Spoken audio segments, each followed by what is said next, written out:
James Charles was recently exposed by a 15-year-old for grooming him. In leaked Snapchats, we can clearly see that when James noticed that the boy shared one of their messages on his story, James snapped and accused the boy of lying about his age, then blocked him. However, the 15-year-old alleged that he never lied about his age. James had said, "What the F is your problem? Posting screenshots of my snaps to you on your private story? I strongly recommend that you keep my name out of your mouth, or we're going to have a major problem. I'd love to remind you that you are the one that called me cute and said you were bisexual and into me. Get a life and respect people's privacy. We already talked about this. That's a complete lie, you idiot. You're backpedaling because you got caught. No bad intentions whatsoever. Don't ever speak about me again. I added you and minded my own business. Something your age to bait someone is against the law, by the way. I didn't delete anything. And which messages? The messages of you admitting you lied about your age. I saved them and they're gone. I don't know, but I can promise you I didn't delete anything. Lol." So let's rewind for those who think that maybe this is just a one-off. At the end of February this year, a 16-year-old TikToker who goes by the name Isaiah said in TikTok exposing videos that James asked him to send nude photos via Snapchat. Isaiah also said he told James his age, even though James later denied. As proof of their conversation, Isaiah shared blurred photos of James, where James appeared to be nude. So trigger warning, I will be talking about and James Charles, so if you get triggered by any of those, keep scrolling, but if not, watch this video, please. So last Wednesday on the 17th, James Charles snapped me on Snapchat. He added me back because I had snapped him a while ago, just like a fan to influencer conversation. I was excited because he's my biggest influencer-wise, and I've always looked up to him, so I was excited to get his message back. I don't have a lot of time, so I'm gonna post proof of it right now. This is the notification that I got when he Snapchatted me first. And just for further proof, he deleted the chat. I don't know what he deleted, but that's me opening his Snapchat. I went into the bathroom, and I guess he saw the bathroom light, so he started making the conversation very sexual, and it made me really uncomfortable. And I'll post some of the stuff that he sent me now. You can't see it because it's blurry, because I took it on my iPad, because I don't want him to see that I screenshotted it, but I'll post it right now. He proceeded to send me pictures of his body. So this is part 2 of the James Charles story. So after sending me that first picture of his body, explicitly, he sent me multiple after that, and I'll post them now. I was getting really uncomfortable, so I told him my age. I told him I'm 16. Meanwhile, he's 21. He's a grown man. And then he proceeds to say, "Oh, but I didn't even get to see meaning my body." And after telling him, no, I'm not gonna send it to you, he kept on asking for pictures and videos of body hair and me flexing and stuff. He proceeded to ask to FaceTime me, which I then said no to, and then I asked why. And this is what he said. It's sad to say that I can't even look up my biggest influence the same again. I've heard multiple stories about him doing this to people, but you never believe it until it happens to you. So now I'm a big believer of what James Charles does to other people, and it sucks because he has so much going for him, and he does this to himself. All I ask from TikTok is to try to boost this video as much. So this is part 2 of the James Charles story. James eventually responded to all these allegations on Twitter, stating, "There's a video going round about me on TikTok and Twitter of a guy calling me a and I want to address it right away. The accusation that I this person is completely false. Last week I came across someone on my Instagram Explore page, saw he followed me and added him on Snapchat. The next morning I woke up to several snaps from this person. Being excited, I added him back, saying he loved me, and also photos of himself in the shower. I asked how old he was right away, and he told me he was 18, so I started flirting back. In the excitement of meeting someone I thought could be potentially great, I didn't ask for a copy of his ID or passport. It's now clear based on the video he uploaded, he was taking photos of me with another device, and had an ulterior motive from the beginning. Later in the day he said a few things that made me question the validity of his original age answer, and when I asked him to confirm his age once again, he admitted he was 16. I told him I was really uncomfortable and apologised for flirting, but he insisted on continuing talking, saying it could be our little secret. He's a fan of mine and would never tell anyone. I told him I wasn't okay with this. He started getting upset, and at this point I unfriended him. We haven't spoken since. I'm not blaming him or victimizing myself either, simply sharing what happened, and what happened was not okay. After false accusations like this in the past, I would never knowingly engage with anyone underage and put my life on the line for a few Snapchats. Because of situations like this, instead of taking someone's word for it, I'll now ask to see ID or passport of every guy I have a conversation with. The accuser then spoke with a reporter from Insider and pretty much said that James lied in his tweet. Not long after Isaiah had exposed James, more people started coming forward and sharing their experiences with him, including this guy who goes by the name of Life of Uzi.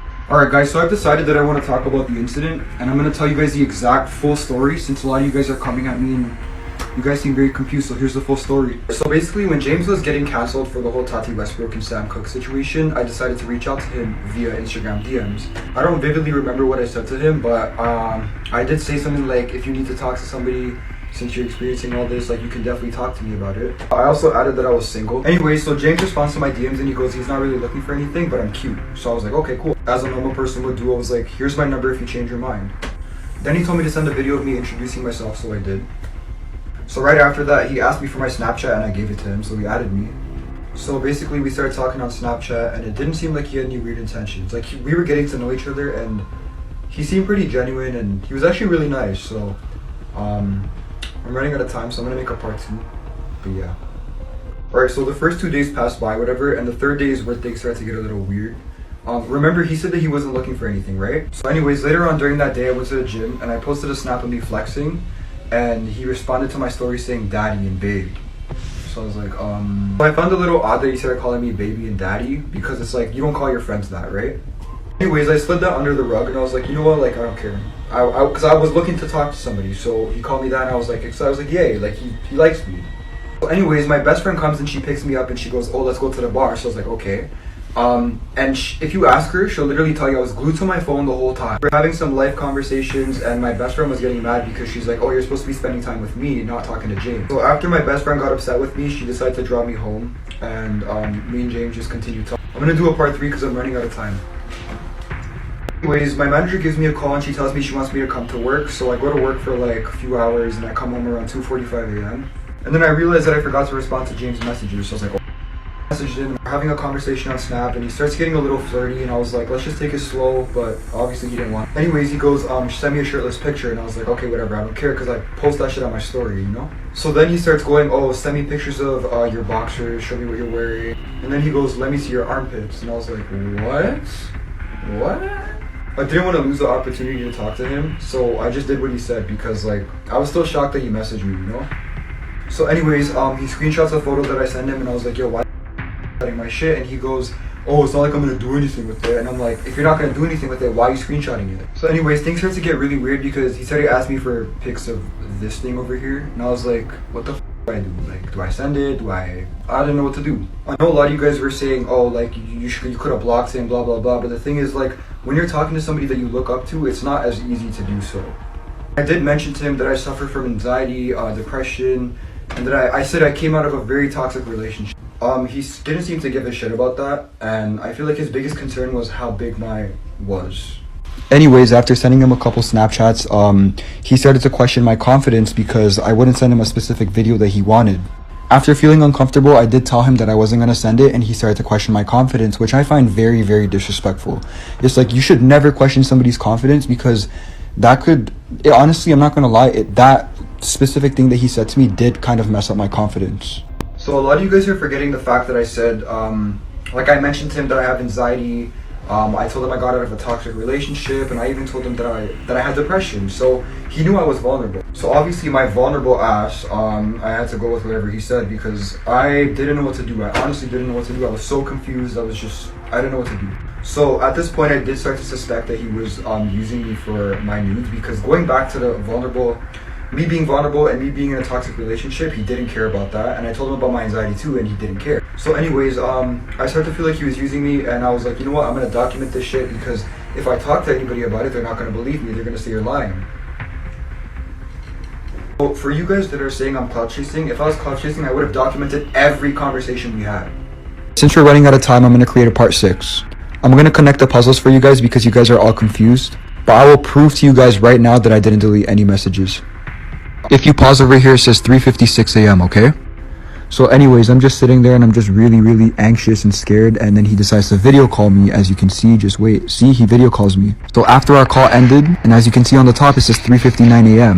That literally shows that I didn't delete any messages because he literally says that he can't talk, but he could text if you read it right there. Now I'll tell you the conversation that we had on the phone. Anyways, I hope I cleared that part up for you guys because there was like 500 of you people saying that I deleted my messages when I didn't, and I just proved that I didn't, so. I noticed that when I didn't want to do what he said, he started to give me attitude, and I told him, I literally said to him, I'm tired, I need to sleep. It's like 4 a.m. and I said that my parents are gonna wake up, I need to sleep, and he didn't care. Like he kept putting that under the rug. He's like, yo, go to the bathroom, do this, do that. And when I didn't do what he wanted to give me a whole lot of attitude because I didn't want to do what he wanted. Like. So what are your thoughts on all the past and present allegations against James? Let me know in the comments.